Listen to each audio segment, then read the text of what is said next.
තනකොළ කපන මැෂිමක හඬින් යුක්රේනයේ අහස දෙගොඩ තැල්ලම් කරන මේ කුඩා යානය කුමක්ද?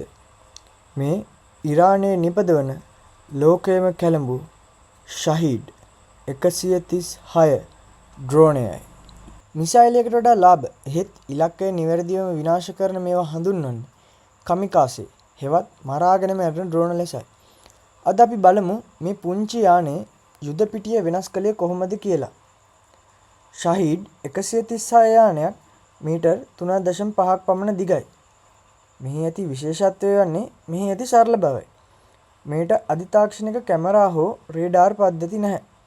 ඒ වෙනුවට සාමාන්‍ය වෙළඳපොලේ ඇති GPS තාක්ෂණය භාවිතා කරමින් කලින් නියම කළ ඉලක්ක වෙත පියාසර කරනවා.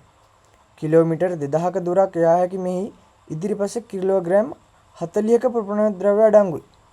මේ එන්ජිම ඉතා කුඩා නිසා රේඩාර් පද්ධති වලට මේ හඳුනා ගැනීම පවා අසීරු වී තිබෙනවා. මේ ඩ්‍රෝනය ලෝක බලවතුන්ට ප්‍රශ්නයක් වුණේ ඇයි? ප්‍රධානම හේතුව මෙහි මිලයි. එක ශහීඩ් ඩ්‍රෝනයක් නිපදවීමට වැය වන්නේ ඩොලර් 20000ක් වැනි සුළු මුදලක්.